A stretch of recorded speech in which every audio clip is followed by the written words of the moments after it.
Welcome खुशामदीद जी आनू अपने programme बीतियां रुत्तां दे विच मैं तेरा मेज़बान सरफराज हाँ। अज की कहानी जिहड़ी है ये बहुत ही ज़बरदस्त मिसालां ते ज़बरदस्त मिसालां ने ते सुनन ते उंदे तो बड़ा कुछ सीखण तो तैनूं मिलेगा। ते अज की कहानी शुरू करते हैं। तो कोई किसान सी ते वो ना अपने खेतरां दे विच ना काम करने वास्ते गया हुंदा। उनकी बीवी देखती है कि बाहर ना थोड़े फासले तो उनके घर तो 3 औरतां बैठियां होंदियां ने, बजुर्ग होंदियां ने, सोचती कि इन्हों खाने की दावत देनी है। मैनूं लगता है कि जिस तरह किसी लंबे सफ़र तो आईयां थकियां हुई लगदियां। वो जाती उन्होंने कोल ते उन्होंने कहती बजुर्गो या अम्मा जी तुसीं मैनूं मुसाफिर लगदे ते थके हुए लगदे ते मैं तैनूं दावत देनी अपने घर खाने की, तो चलो मेरे नाल खाना खाओ, मैनूं सानूं खुशी होएगी। उन्हें पुत्र तेरे घर कौन है, तेरा बंदा या कोई मर्द घर है वे? उन्हें है नहीं, मेरा मर्द तो गया है काम ते यानी कि खेतरां च गया है, तो शाम नूं यानी कि लोडे वाली जड़ा परतेगा वापस आएगा। उन्हें पुत्र जा फिर असी उस घर दे विच खाना खान नहीं चाहते जिस घर विच मर्द ना हो। चुप करके आ जाती कार अपने जिहड़े डेली के काम से उन्होंने विच लग जाती है, काम कुम कर लग पैंदी है। तो लोहड़े के वेले यानी कि पिछले पार जिहड़ा हुंदा है 3-4 बजे का वक्त हुंदा है। हुण उस बीबी का जिहड़ा खावन हुंदा है, किसान हुंदा है, वो घर आ रहा हुंदा है तो उन्होंने भी रस्ते के उत्ते 3 औरतां जिहड़ियां नज़र आंदियां। घर आके अपनी बेगम नूं कहंदा भी बेगम इस तरह वो माइयां बैठियां ने 3 ते जा उन्होंने खाने का कह गया। वो दसदी है कि मैं गई सा, मैं उन्होंने कहा कि आके खाना खाओ। लिहाजा उन्हें कहा भी जिस घर के मर्द नहीं होंदा असीं उस घर में नहीं जाते। उन्हें जा फिर उन्होंने कहा कि मेरा मर्द आ गया है, मेरा शौहर आ गया, तो तुसीं हुण आओ तो साडे नाल आके खाना खाओ, सानूं खुशी होएगी। ये वो वक्त ने पुराने वक्त के जिहड़े पई लोग खाने की सुलह मारते सन। तो इत्थों तक सुनिया जाता सी कि अगर बरात जाती सी ना, बरात किसी के घर तो वापसी तो किसी पिंड दे विचों लंघदी या कोई उन्हां दा वाकफ मिल जाता तो बरात नूं ही डक लेंदे सन कि नहीं भई अज दी रात तुसीं साडे कोल जी। यानी कि उदों खुले दिल हुंदे सन, ये चीज़ां नहीं सी हुंदियां कि यार इन्ने लोग तो असीं कित्थों खवावांगे या कित्थों इन्ना इंतजाम करांगे। सच्चे लोग सन, दिल दे खुले सन, दिलों सच्चे सन।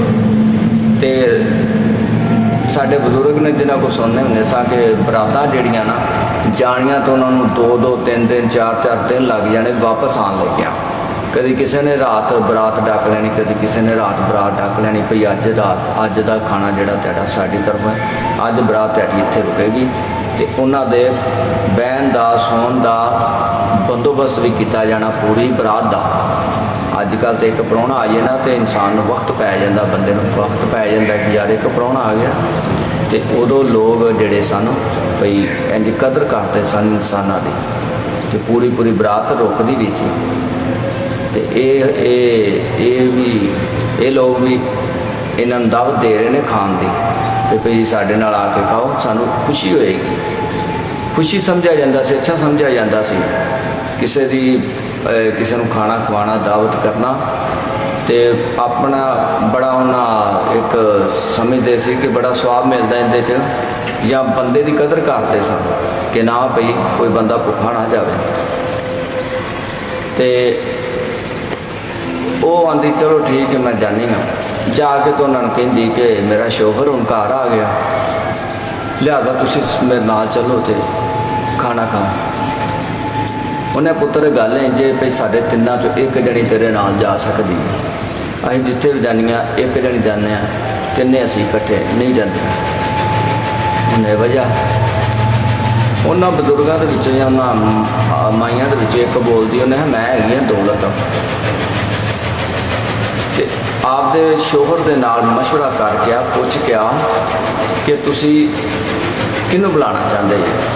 मैं दौलत हाँ, नाल दी इशारा करके कहती भी ये फतह है। उस तो अगली ने इशारा कर दी भी ये मुहब्बत है।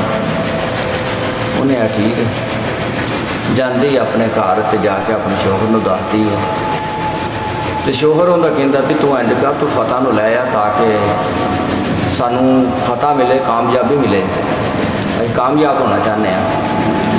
तो उन्हें औरत कहती है कि आप दौलत नूं दावत देने भई वो आवे ताकि दौलत साढ़े घर आवे तो साढ़े जोड़े मसले मसाइल ने जोड़े लैन देन खत्म हो जाएगा, अच्छी जिंदगी बसर करांगे। कोल ही उन्होंने एक छोटी बेटी बैठी होंगी है, वो आती कि जे अगर असी मुहब्बत में ले आइए तो साढ़े आपस के मुहब्बत रहेगी, रिश्तेदारों के असीं मुहब्बत कायम करांगे तो सानू रुपये पैसे की कोई फिक्र ही नहीं होएगी। दोवें माँ प्यो जोड़ा होंदा इतफाक करता उनकी गल से, आंदे ठीक है। आदि बीवी ने कहता भी जा तो इंज कर मुहब्बत में लै जाती, तो जाके उन्होंने कहती कि मेरे शोहर ने कहा भी तुहाडे च जिहड़ी मुहब्बत है ना वो मेरे नाल चले तो खाना खा। हुण टुर पैंदी उहदे नाल, जिस टाइम अपने घरां दे कोल आंदी ना बीबी देखती पिछे किसान की बीवी, तो दूजे जिहड़े दो होंदियां वो भी नाल लगियां आ रही। उन्हें भी ये कि माजरा तुसीं तो उत्थे कहा भी असीं एक जानियां जिधर जाने।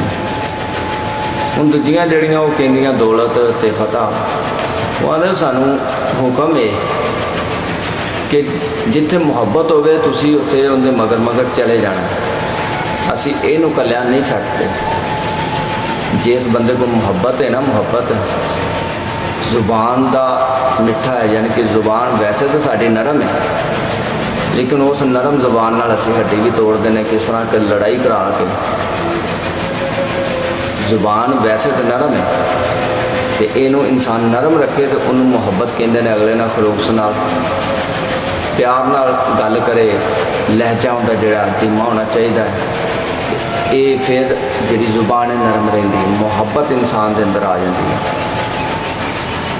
उन्हें लिया असी फिर इनका पिछा नहीं छाड़दियाँ, अस फिर इनके नाल ही आते ने घर ते ने जी खाना वगैरह खांदियाँ।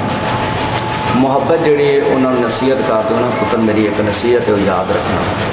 मैं दसो जी, उन्हें अपने अंदर इन्नी की मुहब्बत पैदा करो अपने रिश्तेदारों के विच कि तुसी मर भी जाओ तो तुहानूं याद रखन लोग, अगर जिंदा जे तो तुहानूं मिलन की आरज़ू करन।